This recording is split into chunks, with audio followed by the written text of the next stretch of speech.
And we are continuing with the second chapter of The Stolen Lake by Joan Aiken. Next morning, Dido was up soon after dawn, roused by the fresh scent of trees and grass from the land, and the shrill cries of seagulls, which sounded like a great many tin spoons being scraped on a large number of china plates. Hastily she tumbled her small handful of belongings together and stuffed them into a canvas bag. This done, she went hopefully on deck and stared at the land. She could not borrow the captain's spyglass now, for he was in his cabin writing a report. "What time does we get to go on shore?" she asked Mr. Holystone when she went below for her breakfast. He had his absent-minded expression. He looked as if his mind were 100 miles off, almost out of reach. But at Dido's question he sighed, pulling his mind back into place, and handed her a mug of hot coffee with molasses in it. "When the captain has decided which men to take and who shall be left in charge of the ship," soon after breakfast the captain sent for Dido. "Mr. Holystone informs me that you have made fair progress in your deportment, and that your politeness is greatly improved, Miss Twite. Old Holy is a regular brick, ain't he? He never gets miffed or skiffy, even when I gives him a bit of lip," Dido then recalled herself and added, "Aye, aye, sir. Let me see your obeisance. Eh? Curtsy, child." She looked round for a copy of the King's Regulations, but the first lieutenant had borrowed it. Without this handicap, she managed quite a creditable curtsy. The captain, however, remained dissatisfied. "You certainly cannot appear before the Queen in that rig-out. We had best go on shore directly and set about finding a sempstress. Send Holystone to me and tell him to have Mr. Windward summoned." Dido ran out joyfully. "You're to go to the Cap, and we're all to start for land so as I can get some gal's togs in Tenby," she called to the steward, grabbing her bag of needments, and she bounded up on deck. Mr. Windward was supervising the stowage of provisions in the pinnace and the embarkation for the shore-going party. To Dido, leaning on the rail and watching, it came as a most disagreeable shock to discover that Silver Taffy was to be one of the shore crew. The others were a big, cheerful lad called Able Seaman Noah Gusset, a sailor known as Plum because of the color of his nose, Mr. Midshipman Multiple, who was freckled, blue-eyed, quick-witted, and, if of a somewhat teasing disposition, on the whole friendly to Dido, and the first lieutenant, the second lieutenant, Mr. Bowsprit, was to remain in charge of the Thrush. "Oh, Croupice," Dido muttered when she saw Silver Taffy climb into the pinnace. "If he's along, there'll be nothing but trouble." Assembling all her resolution, she ran down the companionway and tapped on the captain's door. "Come in," he called impatiently. Dido slipped in and carefully closed the door behind her. "Sir," she said rapidly in a low voice, "please don't have Silver Taffy along on the lot that's going ashore. There's bound to be no end of shenanigans if you do. You'll bring a whole peck of trouble, because he can't abide Mr. Holystone's cat, or me, and if we're all a-going to be travelling in a boat up the river, it'll be hocus-mocus all the blessed time, don't you see?" In her urgency, she grasped hold of the captain's blue superfine broadcloth lapels, tarnishing the gold lace. Captain Hughes stepped back sharply, regarding her with amazed disapprobation. "Miss Twite, pray who do you think you are? Remember that I am the captain." "Lord love you, sir, that's just what I does remember. Jim and me, you're the one as has got us into this mucks, and you're the only one as can get us out. Do tell Silver Taffy as he ain't wanted arter all." "I shall do no such thing," said Captain Hughes. "David Llewellyn is a strong, useful seaman, one of the strongest men on board, which is one of the reasons why I chose him. He will be a capital member of the party should we chance to encounter wild beasts or hostile savages. Furthermore, he is familiar with the country. Another advantage, he has an old aunt residing in Bewdley, and he particularly requested permission to form one of the party so that he might visit her. But I do not know why I should be required to explain my reasons to you, Miss Twite. After all, how dare you enter my cabin uninvited and speak to me with this unheard of effrontery? Return on deck at once, if you please." "Oh, blimey," said Dido despairingly. Entering Mr. Holystone's galley, she found him putting up a hamper of the captain's favorite delicacies, and set a plate, glass, knife, fork, spoon, and linen napkin, and a set of plate, glass, knife, fork, spoon, and linen napkin. "You'll never guess what, Mr. Holy," said Dido in deep dejection. "That there perishing silver taffy's a coming ashore with us. I tried to persuade Captain Hughes again it, but he's so sot in his judgment, there's no talking to him." Mr. Holystone did not appear too discomposed. He replied calmly enough, "Indeed, it was very forward of you, child, to argue with the captain." That's what he said," Dido replied glumly, kicking at a basket of damp seaweed in which Mr. Holystone was packing hard-boiled gull's eggs. "But how will you keep an eye on Dora with Silver Taffy along?" "I can leave her here on board, which will be a great advantage. Mr. Bowsprit will look after her, I am sure." "Aye, that's so," said Dido, sighing. "Oh, but it spoiled my pleasure, I can tell you." "Fiddle-dee-dee, now take this pail on deck, if you will be so kind, and hand it to able Seaman Gusset." Once aboard the pinnace, Dido found her spirits lifting. It was such a fine day after all. The 8 oars raised in salute, the captain descended the ladder. Then, when he was seated, all the rowers cleft the sea together and shot the boat forward. The hot sun blazed overhead. The sea underneath was brilliantly blue and clear. In it, however, huge dark shapes roved about, sometimes looming uncomfortably close to the pinnace. One of them rose out of the water and snapped at the oars, revealing a ferocious triple row of teeth. "Tyborn he is," able Seaman Gusset told Dido.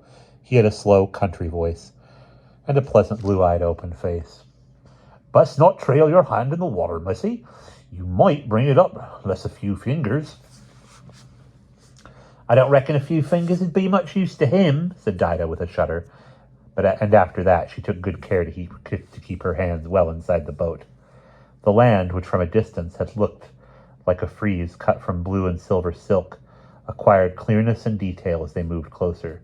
Dido saw that the black and white timbered houses of Tenby each had an upstairs gallery overhanging the street, glassed in with big windows, doubtless for protection from Atlantic gales. On the quay side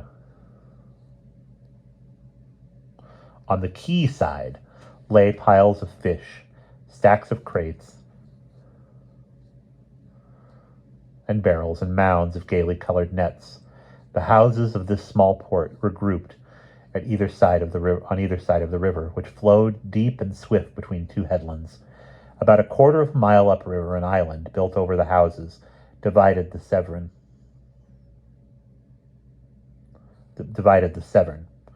and bridges spanned each arm of water.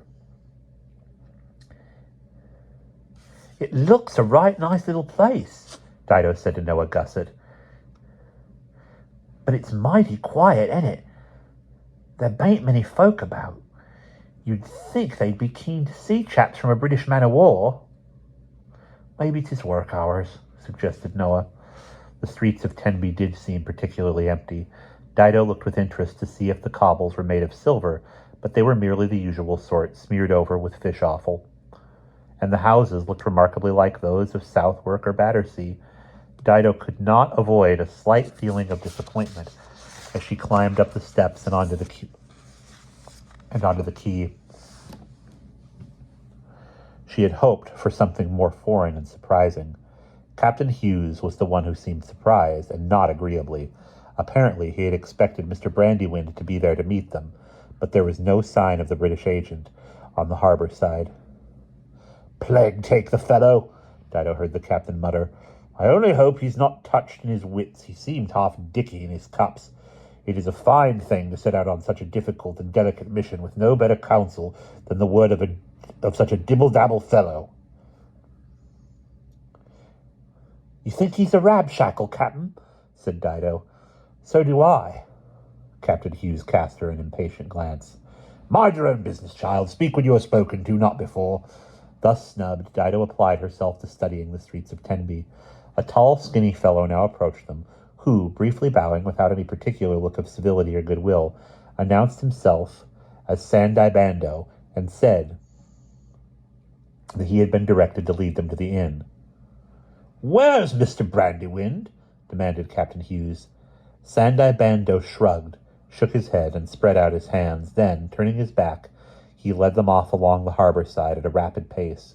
He was bronzed, hook-nosed, and had on a suit of black worsted, much the worse for wear, yellow stockings, black slippers, and very short trousers. His black hair was tied back in a queue.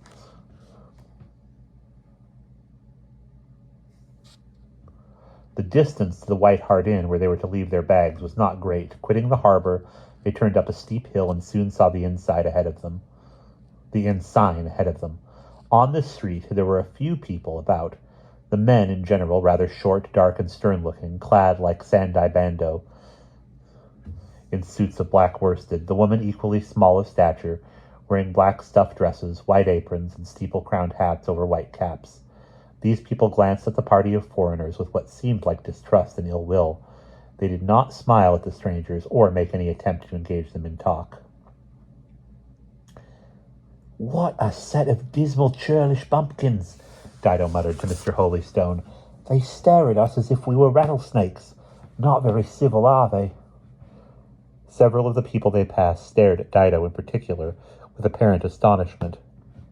"What's so odd about me?" she wondered. "Is it because I've got on boys' togs? Ain't gals allowed on the streets here?" Certainly no girls were to be seen, and very few boys. In the windows of some of the houses they passed, placards were to be seen, often carrying a picture of a person.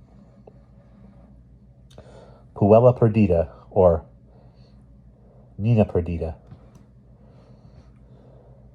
Infans absens were the messages printed under these pictures. About to ask Mr. Holystone what they meant, Dido saw that one had the inscription in English. "Lost child." "Rabbit me," she muttered in perplexity. "Has everybody in this town lost a child? They must be a rare and careless lot. No wonder they're all so down in the mouth." Now the ship's party passed a few little stores, chandlers' shops displaying flour, candles, twine, eggs, soap, and some poverty-stricken market stalls with bright yellow potatoes. Mr. Holystone told Dido these were yams, yucca roots, cassava bread, onions, and green pineapples. The White Hart was a decent-looking establishment, with an arch for coaches to pass under, and flowering cactuses in stone pots on either side of its main door. No coaches were to be seen in the yard behind, however, and the inn appeared to be doing very slow business, to judge from the alacrity with which the captain and his party were received by Don Jose Jones, the innkeeper. He was a small, bustling, red-faced man who promptly escorted the captain to his best suite and promised to have dinner for the party at 5 o'clock sharp. A sour-faced chambermaid led Dido to a small chamber next to that of the captain, but she had time to do no more than drop her duffel bag on the bed before Captain Hughes summoned her to accompany him to Mr. Brandywind's house.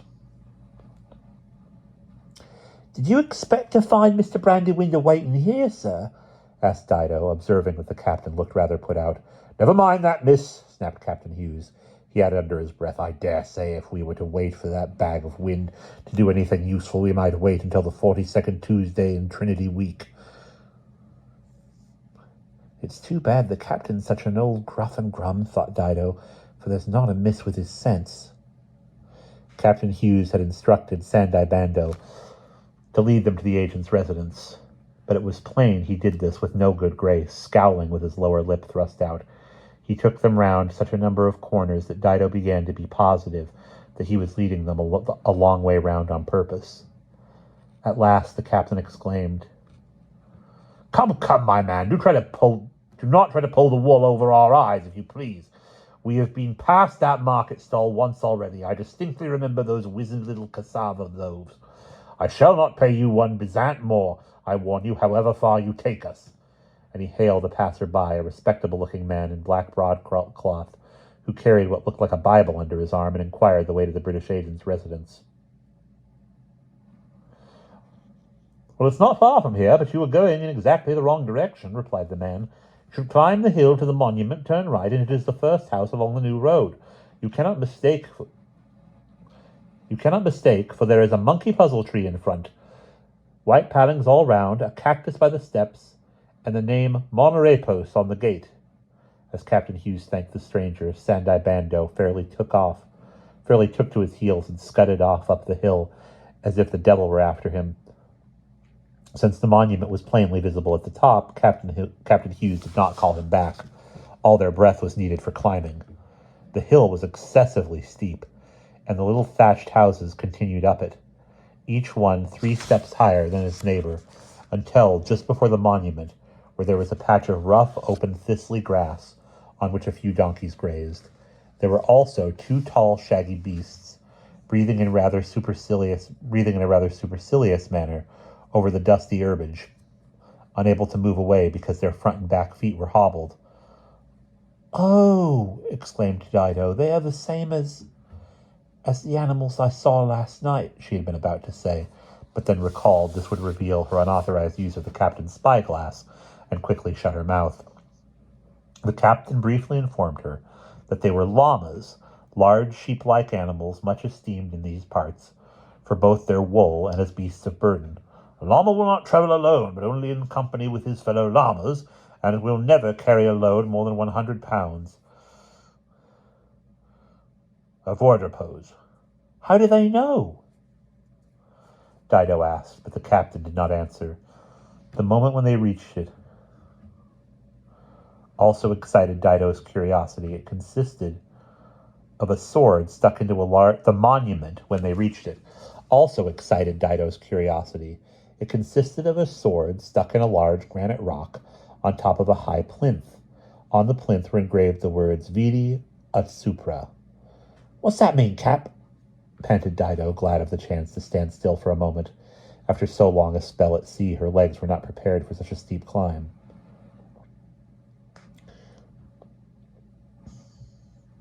"It means see what is written above," briefly replied the captain. "Well, what is written above?" "Blessed if I can see anything. Oh, there on the handle of the sword, I suppose." Dido instantly scrambled up onto the rock and reported the words on the sword handle read, "Non in aeternum moria." "What's that mean, sir?" "It means I shall not die forever." "Do pray, for heaven's sake, child, come down off that rock directly. What will people think?" irascibly demanded the captain. Dido jumped nimbly down, informing the captain that there was a crown carved on the other side of the rock, and a tip-top view to be had from its summit. "You can see the old thrush, sir, her own self, and there's a ship putting into port, one of them Peruvian trading scows." Captain Hughes merely urged Dido to make haste and not dusty her breeches any more, so they walked onto the white gates of the house called Monrepos. Beyond the house, the earth road came to an abrupt stop, barred by a pair of locked gates set in a high palisade fence made of thick, strong palm trunks. It seemed that the town of Tenby was carefully fortified. Beyond the palisade, the tops of forest trees could be seen. "Heyday, what have we here?" exclaimed Captain Hughes. A large cart, already half-loaded, stood in front of Monrepos. Furniture was being carried to it. "This looks like a move. Are they leaving?" So it appeared. Servants were running to and fro, bearing trunks, portmanteaux, bandboxes, and all manner of bundles, besides toys, blankets, and cooking utensils. In the midst of all this bustle was Mr. Brandywind himself, directing the stowage of the cart. At the sight of Captain Hughes, the agent halted his activities, evidently somewhat embarrassed and discomposed. "Oh, there you are, my dear captain. What a charming surprise. What a surprise does gladden my eyes. What a vision of joy your admirer describes." "Are you moving house, then, Brandywind?" demanded the captain, interrupting the transporters. Why, yes, that is so. In the joy of welcoming you, Captain, it had slipped my memory, but such indeed is the case." "By hokey, why the deuce didn't you tell me so?" "It is fortunate that I reached Tenby yesterday and not next week," indignantly answered the captain. "Or are you merely removing to another quarter of the town?" Well, in fact, that is to say," Mr. Brandywind's answer was cut short by the emergence of a slatternly-looking woman, clad in a tattered satin wrapper, which had a great many frills and dangled about her in a highly insecure manner, as if it might slip off altogether at any moment. "Order them to make haste, my ducatidums, or we shall miss the packet," exclaimed this personage, and then, observing Captain Hughes, she changed her expression to a simpler one and added, "Oh, la, I declare! Well, for shame, Ludovic. You never told me that you were expecting company." "Did I not, my angel? It must have slipped from my mind in the press of business. Allow me, my love, my dear messmate, Captain Hughes, of His Majesty's sloop Thrush, and this is my little Miss Patkin, Brandywine added vaguely. I told you that the captain wished to consult your views, my honey cake, as to where this young lady could best obtain suitable raiment in which to make her curtsy before her mercy." He pronounced the latter words. As he pronounced the latter words, Dido noticed that both he, his wife, and all the servants looked nervously about, as if fearful that he might be overheard, and several of the servants made figure-8 signs with thumb and fingers. "Of course you told me all about the matter, my lovekin," shrilly replied Mrs. Brandywind, "and I writ a note about it, not this half-hour since. Do you return to the White Hart, Captain, directly before you can say, 'Pop goes the weasel,' my dear sir. I can assure you 2 of the best needlewomen in New Cumbria will be in attendance on you. Mind the chiffonier, blockhead, you nearly had the legs off it." And she aimed a thump with her palm-leaf fan at the head of a passing servant. This had the effect of dislodging her wrapper, and she turned to retreat indoors, hoisting it together with a hurried hand. "Are you quite certain of that, ma'am?" Captain Hughes called after her dutifully. He sounded as if, judging from his own untidy apparel, he wondered whether she was the best person to recommend a dressmaker. "Sure as sharks, replied Mrs. Brandywind, stopping in the doorway to give the captain such an extremely wide smile that she was able to display every one of her 32 teeth, all made of well-polished silver. "Why, I may tell you that both sempstresses have been in the employ of Lady Her Majesty's own mistress of the wardrobe." Dido noticed the agent give his wife a scowl with these words. The captain said, "Oh, well, in that case, I am much obliged to you, ma'am, and I shall not discommode you further at this time. Are you being replaced, sir, by another agent, may I inquire?" he added to Mr. Brandywind. Dido missed the agent's answer, if there was one, for at this moment there sidled out of Mon Repos the most unattractive small child she thought she had ever laid eyes on. Young Miss Brandywind had the protruding eyes and lank sandy hair of her father, added to the bulging girth and sly expression of her mother. Her face was covered with spots, and she was stickily sucking a length of sugar cane which had dribbled down the front of her frilly red sarcenet dress. She might be about 5 years old. "Oh, my eye! Who's this?" she demanded, removing the sugar cane from her mouth, just long enough to put the question. Then, popping it back in again, she gestured at Dido with her elbow. Why, this is Captain Hughes's little friend. That's who it is?" Indulgently but somewhat nervously replied her father. "I reckon you come from Greenland." The child fixed her mud-colored eyes on Dido. "Greenland? No, why do you think that? I comes from London." "What are you doing here, then?" What do you suppose? She is visiting New Cumbria, my pipkin." And smiling in a somewhat sickly way at the captain, Mr. Brandywine explained, "This is our little angel, sir. It is for her benefit indeed that we are removing from Tenby. The air hereabouts is insalubrious for young females between the age of 5 and 15. Decidedly insalubrious. Ludovic!" shouted the wife. "If those papers are not placed in the hamper directly, they will be left behind, and if we are not out of the house in 10 minutes, we shall miss the packet." Yes, my angel, I am coming. "Well, I reckon you must be from Greenland," persisted Miss Brandywind to Dido, "'cause otherwise you'd never be such a peavy clodpole as to come here. Why, it's besnets and breadcrumbs as you'll never—" "Quiet, you little angel!" exploded her father. and with something less than fondness, Mr. Brandywine picked up his daughter and plucked her into the cart, jamming her so tightly between a copper cauldron and a bundle of butter pats that she let out an indignant squawk. "What do you do that for, Pa?